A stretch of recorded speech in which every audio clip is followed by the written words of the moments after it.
먼 미국 땅에서 자식들을 잘 키워내고 열심히 사신 여러분들 정말 장하십니다.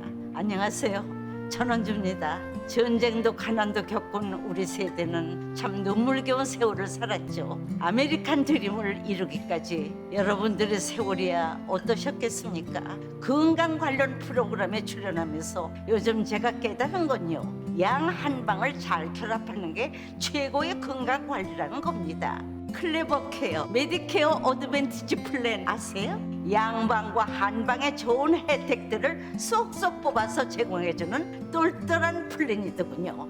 우리 한인의 건강 문화도 이해하고 실력 있는 한국 의사와 전문의를 척척 연결해 준다니 얼마나 똘똘합니까? 이제 우리도 똘똘한 클레버 케어 플랜으로 150까지만 사십시다.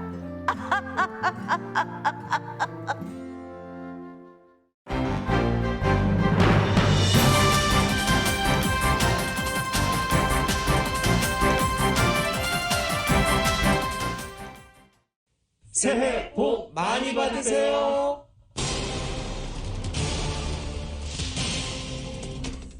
전국에서 코로나 바이러스 신규 확진자 수가 하루 평균 60만 명을 기록하고 있습니다. 1분당 400명 이상이 감염되는 수치입니다. 어린이 입원도 역대 최다입니다.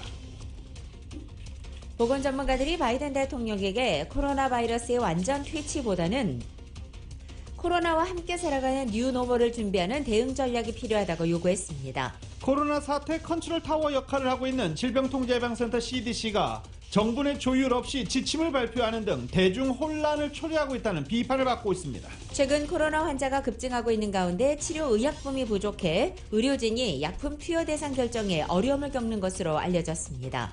다음 주 개학을 앞두고 있는 LA 통합교육부가 최근 코로나 바이러스 검사량이 크게 늘어 검사가 어려워지자 학생당 2개씩 자가 진단 키트를 배포한다고 밝혔습니다. LA 지역의 YMCA가 무료로 코로나 바이러스 테스트를 제공합니다. 한인타운 3가와 옥스포드 지점을 포함해 카운티 내 12곳의 YMCA가 테스트 장소로 운영됩니다.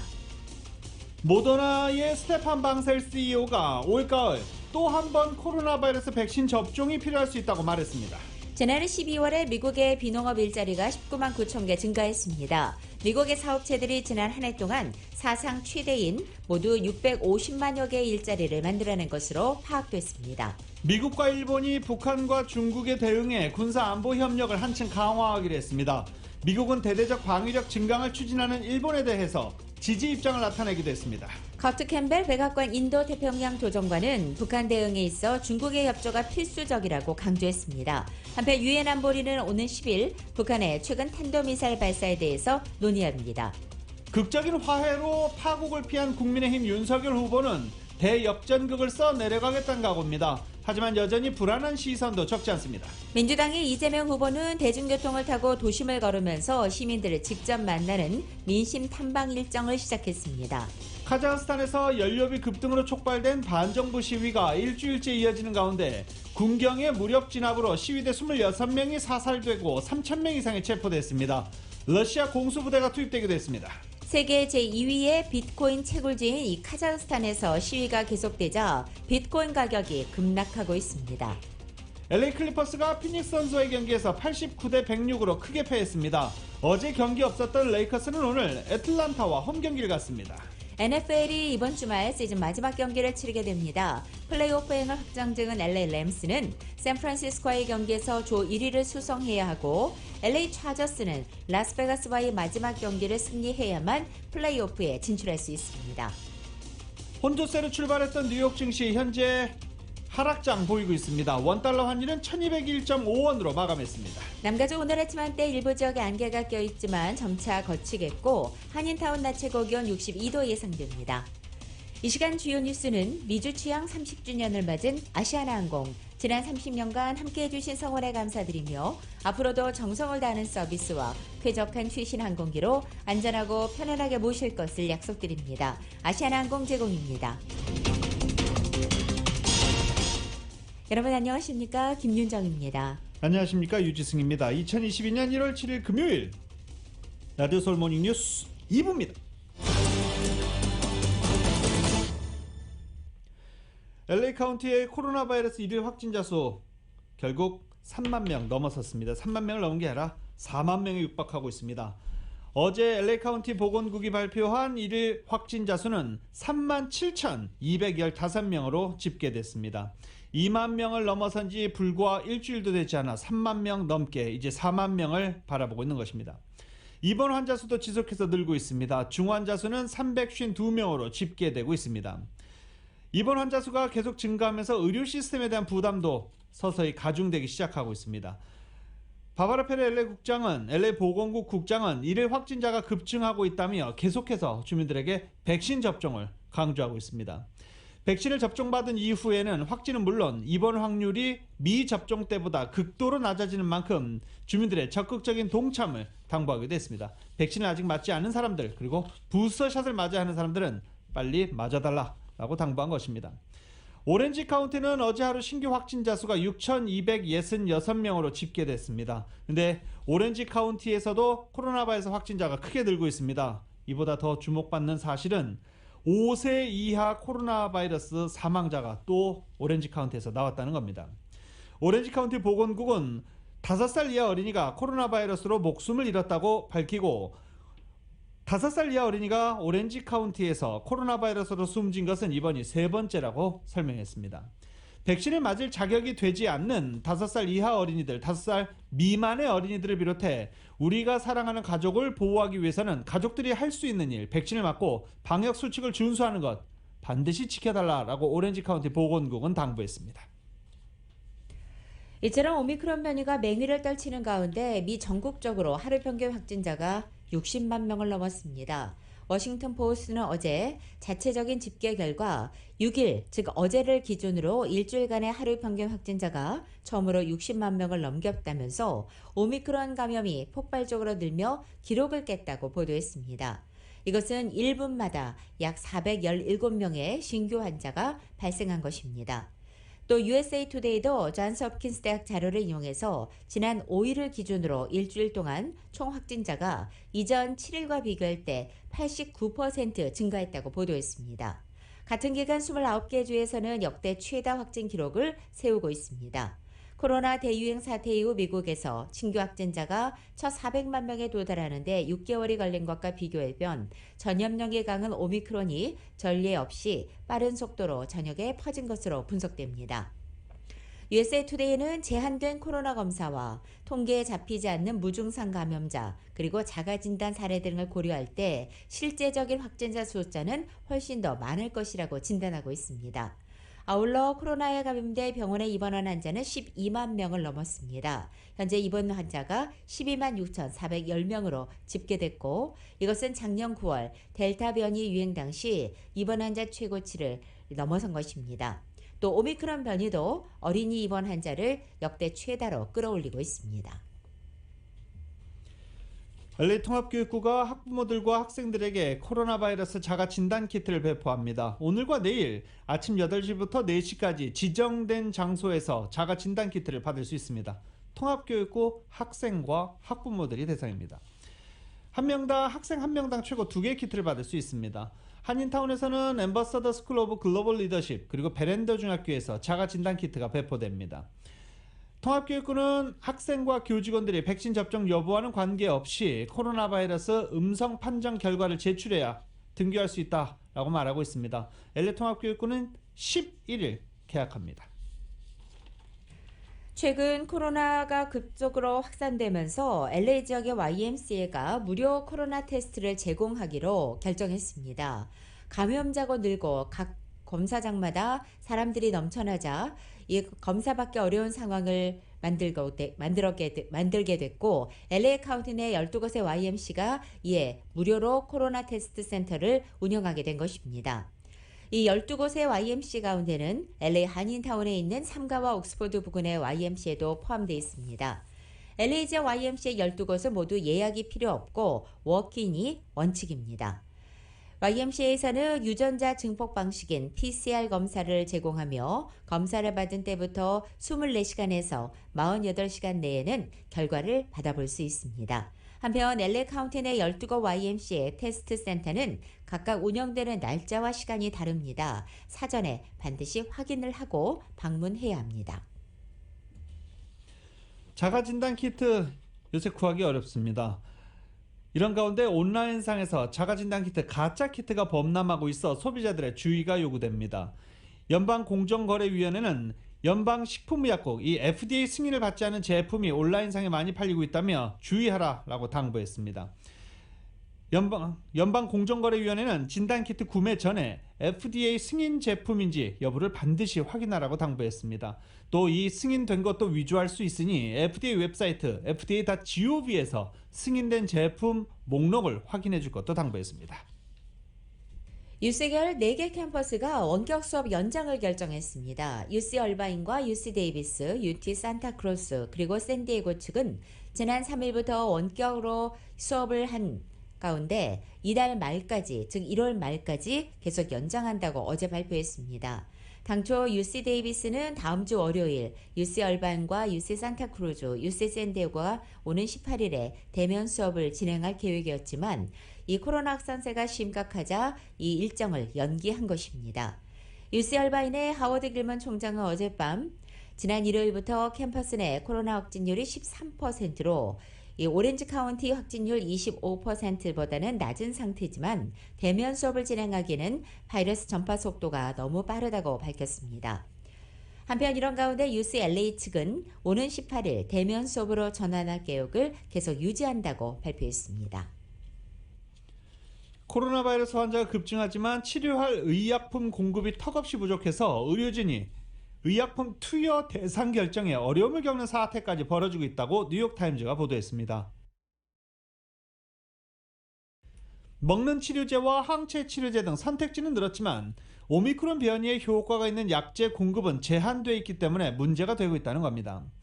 이 때문에 전국의 보건당국자와 의료진이 약을 누구에게 먼저 투여해야 하는지를 두고 곤란한 처지에 몰렸다고 뉴욕타임즈는 보도했습니다. 일부 병원에서는 공급된 약자가 이미 바닥났고 일부는 보유량이 수십 명분밖에 남지 않았습니다.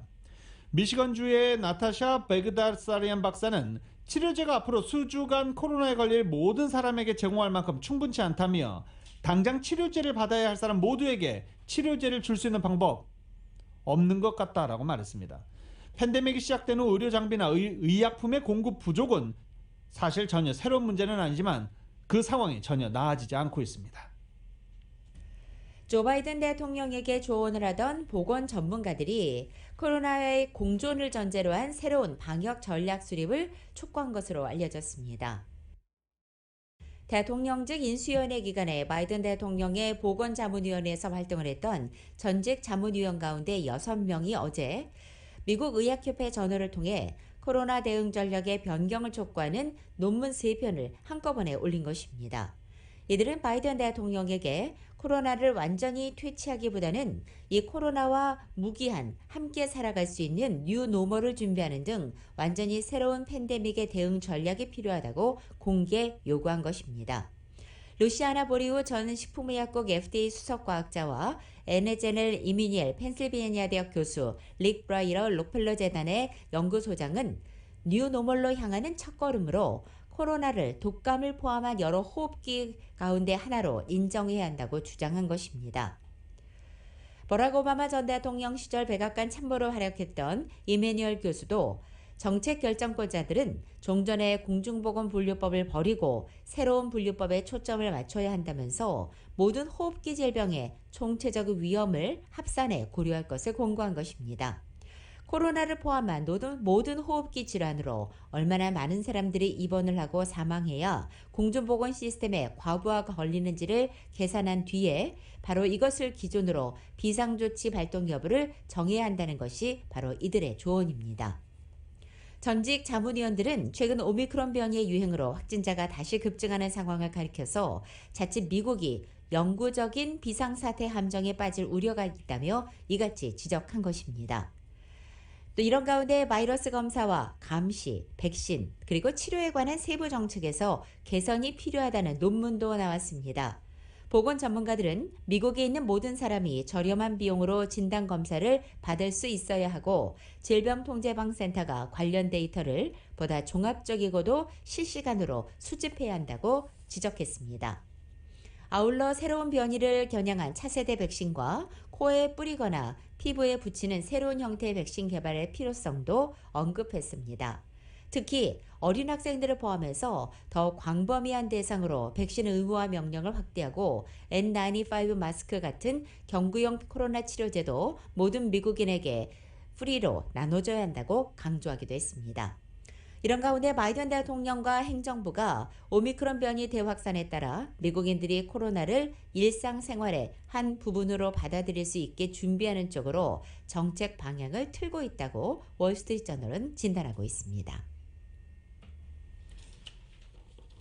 질병통제예방센터 컨트롤타워, 이 코로나 바이러스 사태에서 아주 중요한 곳입니다. 근데 질병통제예방센터 가끔 이 시쳇말로 헛발질을 하는 경우가 있죠.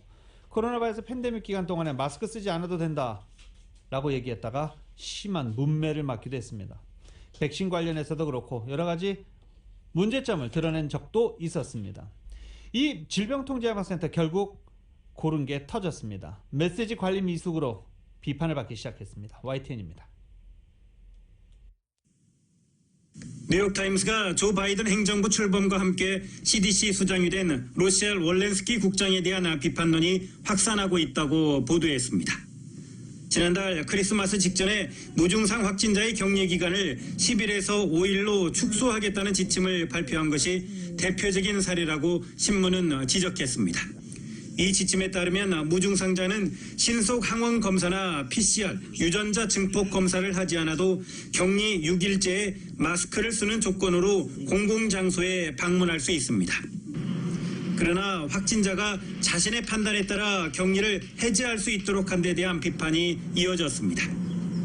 미국에서 가장 신뢰받는 권위자로 꼽히는 앤서니 파우치 국립알레르기 전염병 연구소 소장도 CDC의 격리 기간 축소 지침에 우려를 표시했습니다. 델타와 오미크론 변이의 확산으로 추가 접종이 중요한 대책으로 떠올랐지만 이에 대한 불명확한 입장도 논란을 초래하고 있습니다. So individuals are considered fully vaccinated against COVID-19 if they've received their primary series. That definition is not changing. 월렌스키 국장은 지난해 5월 백신 접종자는 공공장소에서도 마스크를 착용할 필요가 없다는 발언을 한 뒤 2개월 만에 말을 뒤집기도 했습니다.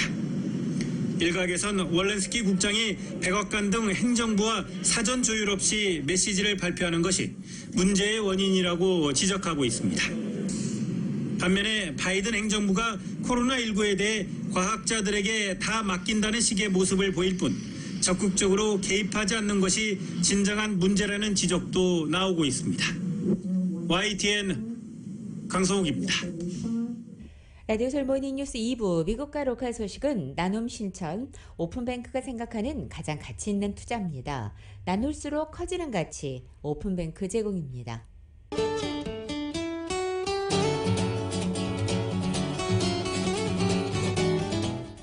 1월 7일 금요일 남가주의 날씨입니다. 주말을 앞둔 오늘 이른 아침 출근길 다소 짙은 안개로 함께하고 있습니다. 오렌지 카운티 해안과 또 LA 다운타운까지 현재 안개주의보가 발효되어 있는 가운데 안개는 오늘 오전 중에 조금씩 걷히겠습니다. 오늘 낮 기온 어제보다 10도가량 뚝 떨어지고 대체로 맑은 날씨는 유지되겠습니다. 토요일인 내일과 모레 일요일의 낮 기온은 점차 변화를 보이겠습니다. 월요일에는 일부 지역에 빗방울도 떨어지겠고 주말 동안에는 부분적으로 구름도 늘겠습니다. 비 소식이 들어있는 다음 주 월요일에는 2, 3도가량 더 내려앉을 것으로 전망되고 있습니다. LA 한인타운 오늘 낮 최고 기온 62도, 밤 최저 기온 51도 예상되고 오렌지 카운티 지역은 64도, 49도, 밸리와 일랜드 암파이어 지역은 66도, 48도, 해안 지역은 57도, 51도 예상됩니다. 한국은 오늘 전국이 조금씩 흐려지겠고 서울의 오늘 아침 최저 기온 21도, 낮 최고 기온 42도 되겠습니다.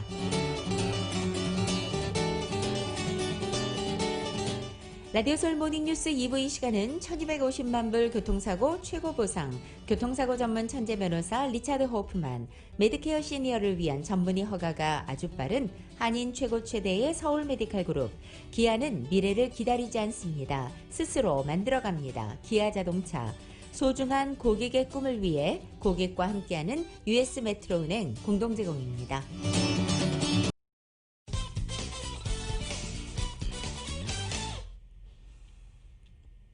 라디오솔 모닝뉴스 함께하고 계십니다. 캘리포니아 주가 무료 통합 헬스케어 시스템 구축을 추진하고 있습니다. 칼케어라는 헬스케어 시스템을 구축한 내용의 법안이 공식 발표가 된 것입니다. 아직 갈 길은 좀 멀죠. 법안에 따르면 일단 칼케어는 모든 캘리포니아 주민들에게 보험료나 프리미엄, 코페이, 디덕터블, 그 외 다른 요금 없이 통합적으로 통합된 건강보험을 제공한다는 내용이 골자입니다. 건강보험으로 커버되는 베네핏, 모든 것들이 다 포함되어 있습니다. 칼케어를 시행하기 위한 자금은 개정안에 포함되어 있는데 주로 세금으로 충당한다는 계획입니다.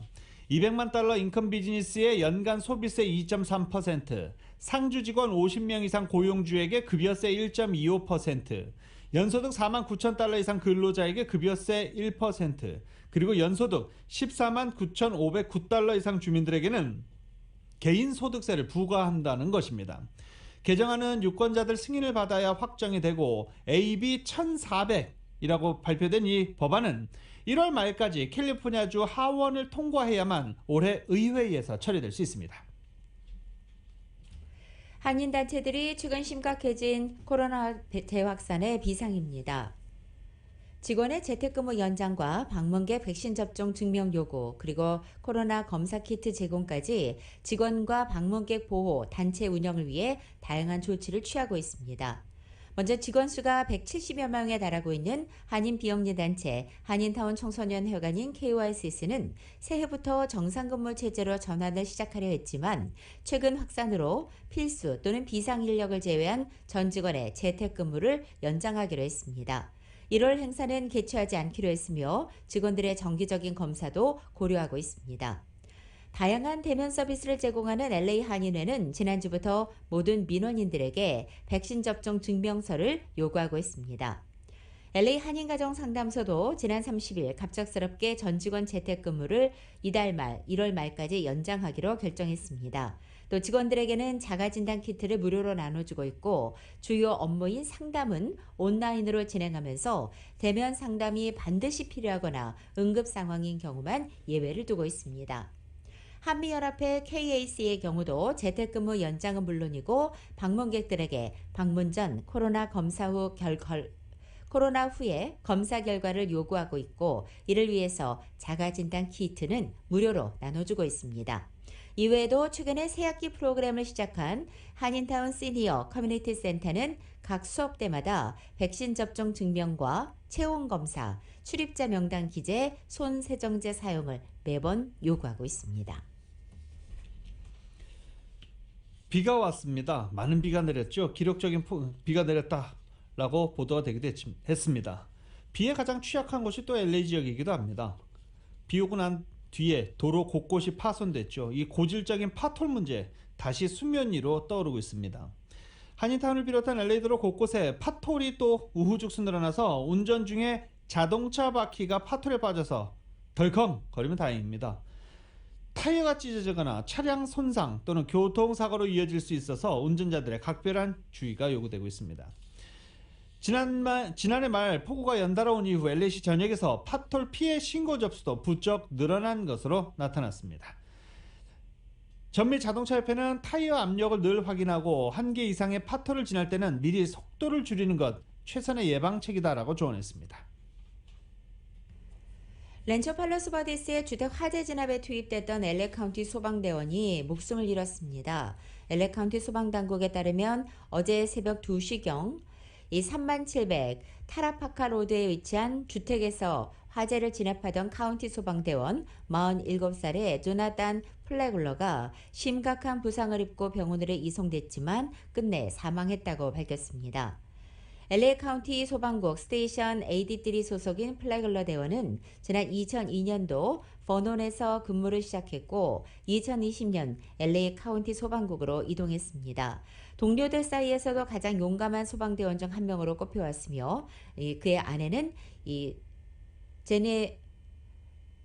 제니 플래글러로 알려져 있고 스라이는 15세와 13살의 아들 둘을 두고 있습니다.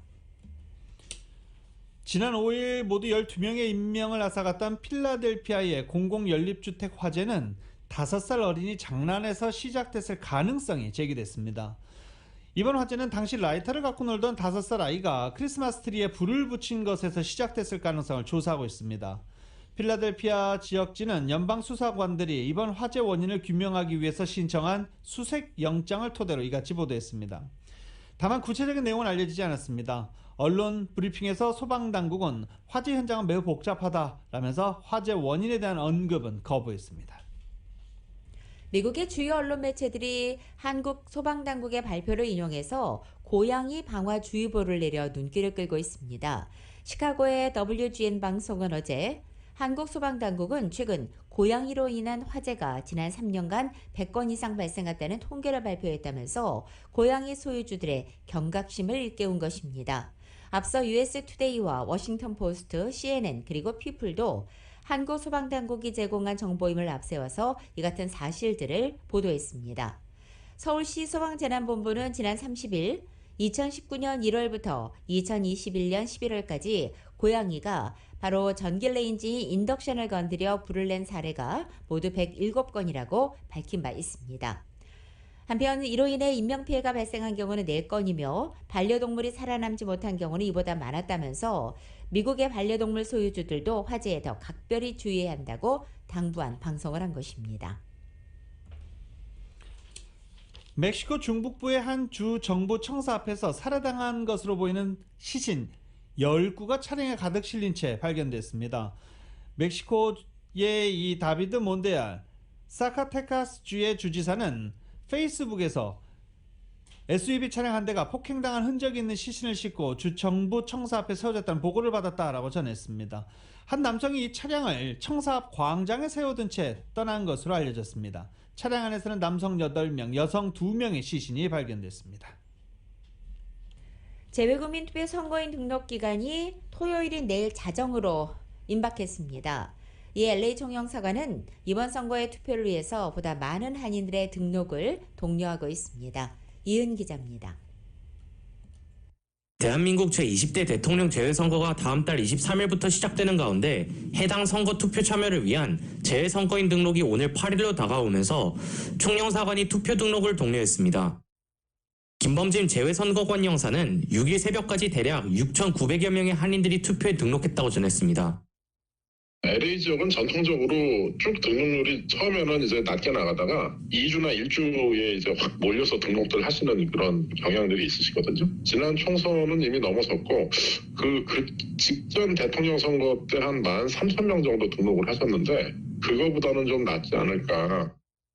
특히 남가주에 거주하는 교민들의 경우 대다수가 장기 체류, 정착하는 경우가 상당하다 보니 아시아 지역 교민들에 비해서 한국 정치에 대한 관심도가 떨어지는 것 같다고 전했습니다.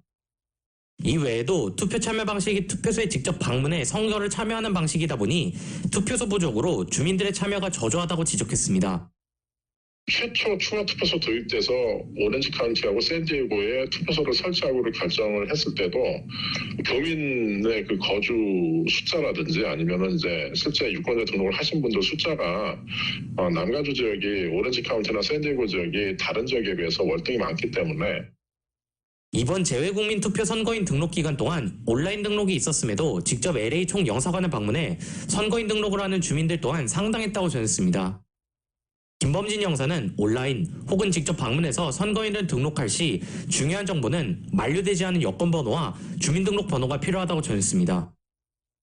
다만 이제 실제 투표하실 때 2월 23일부터 2월 28일 사이에 LA 총영사관에서 투표소가 설치가 되는데 그때는 이제 영주권자이신 분들은 이제 영주권 원본이나 또 비자로 이제 체류하고 계신 분들은 비자 원본, 그 다음에 사진이 나온 아이디를 이렇게 가져오시면 돼요. 또한 유권자 등록과 이번 선거 참여를 통해 남가주 교민사회의 정치력을 보여주기를 바란다고 당부했습니다. 전체 총 유권자, 등록 유권자의 숫자가 바로 정치권에 상당한 영향력을 줄 수 있기 때문에 교민사회의 현안을 해결하는 것도 해결하는 가장 빠른 방법이 유권자 등록과 투표라고 생각하니까 이번 20대 대회 선거는 LA 총영사관에서 다음 달 23일부터 28일까지, 그리고 오렌지 카운티와 샌디에고 카운티 한인회에서 마련된 투표소에서는 다음 달 25일부터 27일까지 진행됩니다. 제6권자 등록은 방문 등록의 경우 8일 오후 5시까지 LA 총영사관에서 진행되며 온라인은 8일 자정이 마감입니다. 라디오 서울 뉴스 이은입니다. 다음 소식입니다. US 메트로은행은 레오날드 러시필드의 갑작스런 사망으로 공석이 된 이사 자리에 리스크 관리 및 컴플라이언스 분야 전문가인 유민균 씨를 신임 이사로 선임했습니다. 유 신임 이사는 그간 뱅크 오브 홉에서 전무 및 치프 리스크 오피서로 근무를 했고 HSBC USA에서 수석 부행장으로, 그리고 IMA 컨설팅 서비스 LLC에서 매니징 디렉터로 근무해 왔었습니다. 은행의 전반적인 리스크 관리 및 컨설팅, 컴플라이언스, 그리고 BSA 등 다양한 분야에서 경력을 쌓아온 인물로 알려졌습니다. US 메트로은행 김동일 행장은 유 신임 이사는 은행의 전반적인 리스크 매니지먼트 및 각종 컴플라이언스 업무의 전문가로 은행의 성장에 따른 리스크 관리에 크게 도움이 될 것으로 기대하고 있다고 전했습니다. 플러튼 힐크레스트 공원에 건립한 한국전 참전기념비 건립을 위해서 500여 명의 한인들이 미 전국과 한국에서 기부해서 작년 12월 31일 기준으로 무려 40만 2076.40 흑자를 기록한 것으로 나타났습니다. 최근 발표에 따르면 그동안 총 수입은 135만 7,824달러이고 이 가운데 지출은 95만 5,747달러로 집계됐습니다. 이 건립위원회가 지출한 금액 가운데 기념비 건설 회사에 45만 5,338달러 지출이 가장 많았고, 그 다음으로는 플러튼 시와 이 디자인 그리고 펄밋 비용인 것으로 나타났습니다.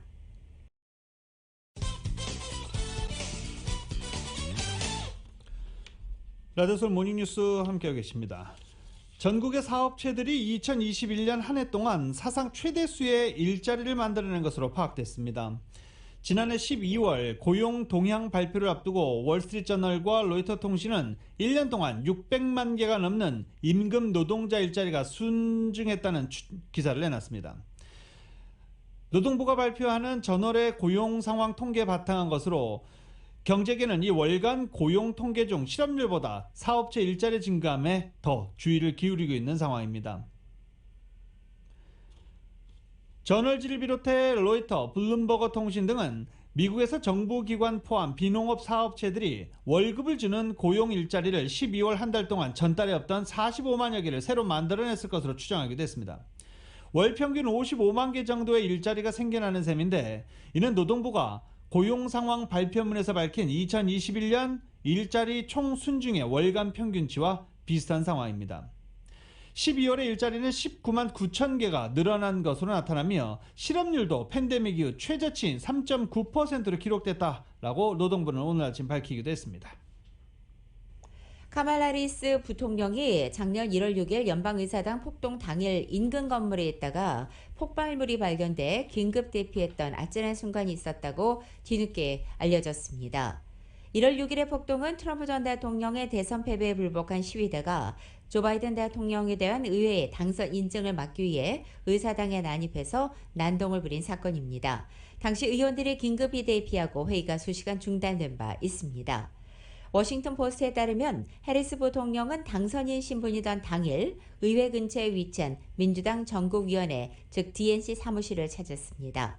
바이든 대통령의 취임식 준비위원회를 성원해준 이들에게 감사를 표시하는 영상을 녹화하려는 목적이었고, 이 시점은 바로 의회 폭동이 발생하기 전이었습니다. 그런데 의회 경찰은 그날 오후 1시 7분 DNC 근처 벤치에 파이프 폭탄이 설치됐다는 정황을 인지하고 조사를 시작했고, 7분 후인 1시 14분 공식 경호 대상자를 대피시켰다고 기록되어 있습니다. 그리고 당시 당사자가 해리스 부통령이었던 것으로 뒤늦게 확인된 것입니다. 성추행 의혹으로 자진 사퇴한 앤드류 쿠오모 전 뉴욕 주지사가 공직 복귀를 시도할지 관심이 모아지고 있습니다.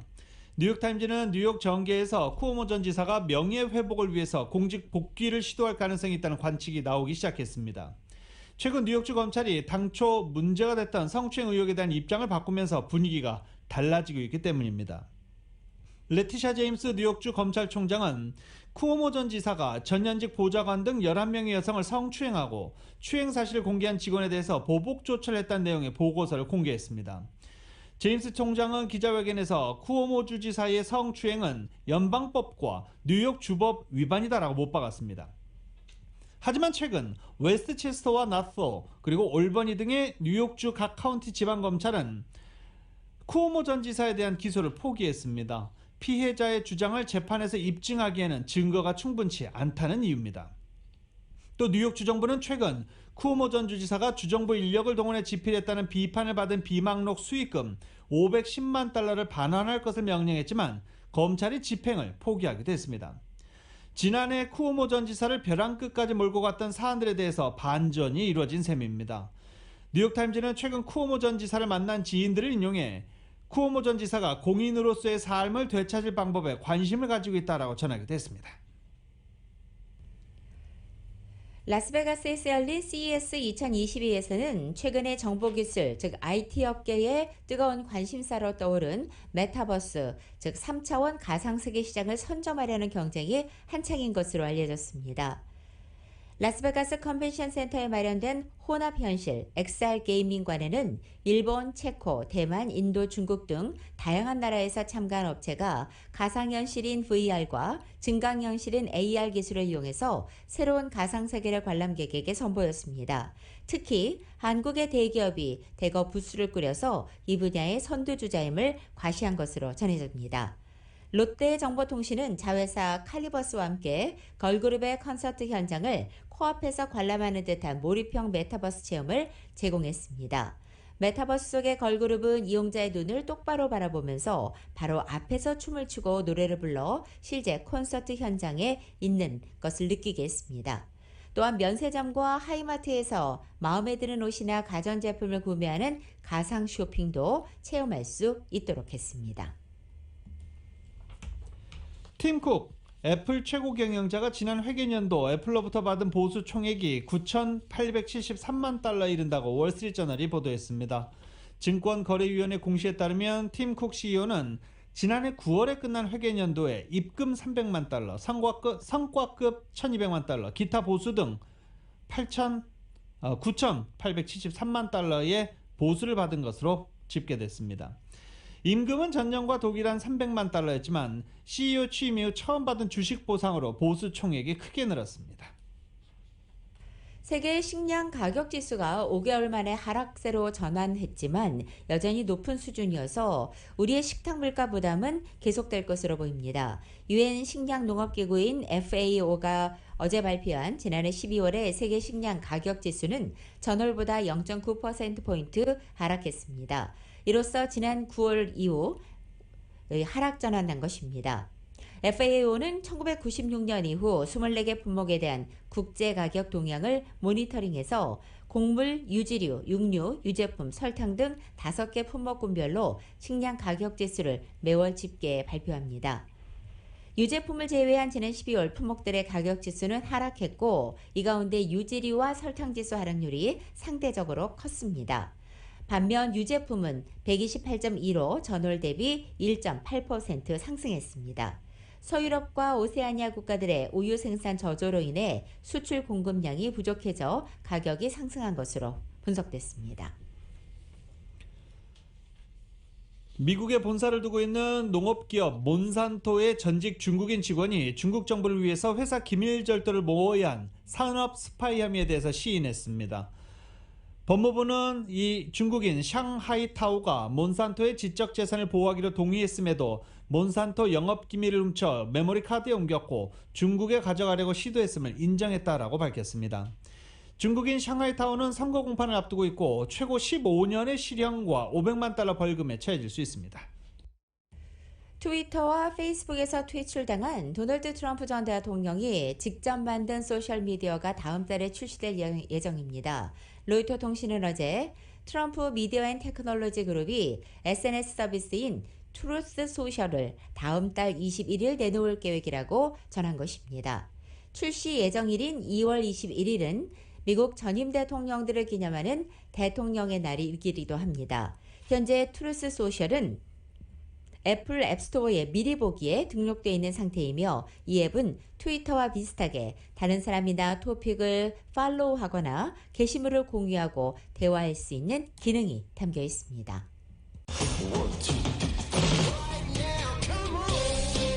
라디오솔 모닝뉴스 스포츠 소식입니다. 스포츠 소식은 전문가가 추천하는 이민법과 가정법 전문 제인정 종합법률사무소 제공입니다. LA 클리퍼스가 어제 피닉스 선즈와 경기에서 89대 106으로 패했습니다.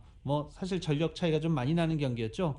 게다가 또 LA 클리퍼스에는 현재 폴 조지 부상으로 빠져있는 상황이어서 믿고 의지할 선수도 많이 없는 상태입니다. 이런 가운데 마커스 모리스가 26득점으로 팀 내 최다 득점을 기록했지만 서부조 선두를 지금 달리고 있는 피닉스 선즈를 꺾는다는 건 사실 역부족이었습니다. 피닉스 선즈는 어제 승리로 30승 8패, 서부조 선두 2위 골든스테이트 워리어스의 승차를 한 게임 차로 벌려놓은 상태입니다. LA 클리퍼스는 어제 패하면서 19승 20패 5할 승률 밑으로 내려왔고요. 서부조 8위를 기록하고 있습니다. 코로나 바이러스 백신을 맞지 않은 채 호주 오픈 테니스 대회에 출전하려다가 호주 입국 비자가 취소된 노박 조코비치를 세계 테니스인들이 비판하기 시작했습니다. 먼저 호주 남자 테니스 선수인 닉 키리오스는 어제 트위터를 통해 어머니와 다른 사람들을 위해 자신이 백신을 맞았다며 조코비치는 우리 시대 가장 위대한 챔피언이라고 하지만 그 역시 사람에 불과하고 조코비치는 더 잘해야 한다라고 날을 세웠습니다. 크리오스가 호주 정부의 방역 정책에 관한 조코비치의 대응에 비판적인 목소리를 낸 것은 이번이 처음이 아닙니다. 또 한때 코치로 조코비치를 지도했던 레전드 독일 선수인 보리스 베커도 반대편에 섰습니다. 베커는 영국 신문과의 기고한 칼럼을 통해서 나는 그 사람의 전 코치로서 조코비치를 가족처럼 여기고 있지만 이번에는 그의 입장에 동의할 수 없다고 밝혔습니다. PGA 투어 2022년 첫 대회 현재 하와이에서 열리고 있습니다. 하와이주 마우이 섬 카팔루아의 카팔루아 플랜테이션 코스에서 열리고 있는 PGA 투어 센츄리 토너먼트 오브 챔피언스 대회 1라운드를 마쳤습니다. 카메론 스미스 선수가 8언더파 단독 선두인 가운데 미국의 데니엘 버거와 존 람 선수가 7언더파 공동 2위를 기록하고 있습니다.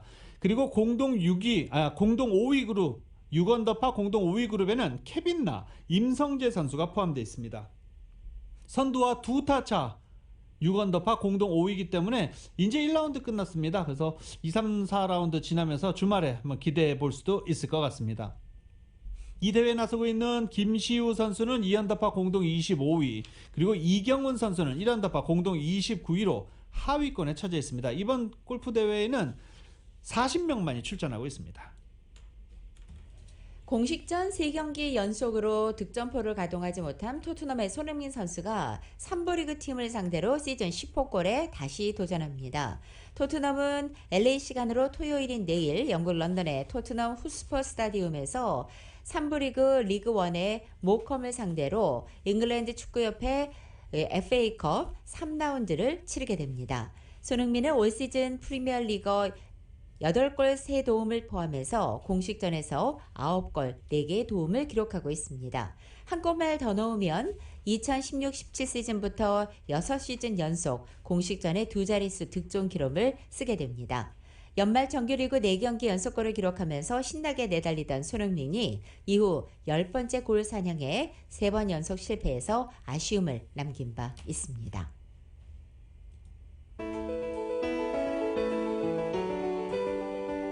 (2022년 1월 7일) 금요일에 전해드린 라디오솔 모닝뉴스 여기서 마치겠습니다. 지금까지 진행의 유지승, 김윤정이었습니다. 라디오솔 모닝뉴스 2부 이 시간은 1250만 불 교통사고 최고보상 교통사고 전문 천재변호사 리차드 호프만, 메디케어 시니어를 위한 전문의 허가가 아주 빠른 한인 최고 최대의 서울 메디칼그룹, 기아는 미래를 기다리지 않습니다. 스스로 만들어갑니다. 기아자동차, 소중한 고객의 꿈을 위해 고객과 함께하는 US 메트로은행 공동제공이었습니다.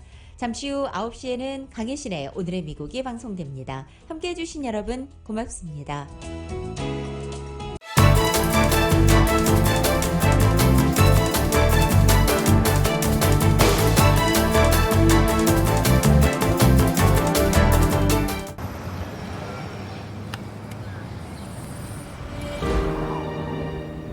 아직 쓰여지지 않은 스토리. 그 스토리를 완성하기 위해서는 새로운 아이디어를 찾아 움직여야 합니다. 우리의 움직임, 그것은 차세대 전동화 차량을 만드는 것입니다. 당신의 새로운 영감을 찾아서